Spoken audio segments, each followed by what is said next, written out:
Hi అండి అందరికీ.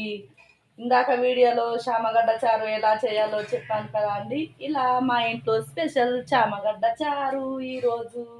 ఎవరికైతే ఇష్టమో చామగడ్డ చారు కామెంట్ బాక్స్లో చెప్పండి.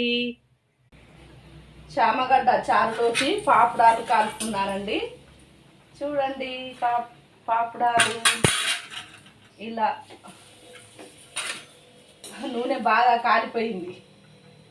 ఇలా మా ఇంట్లో పాపడాలండి ఈరోజు.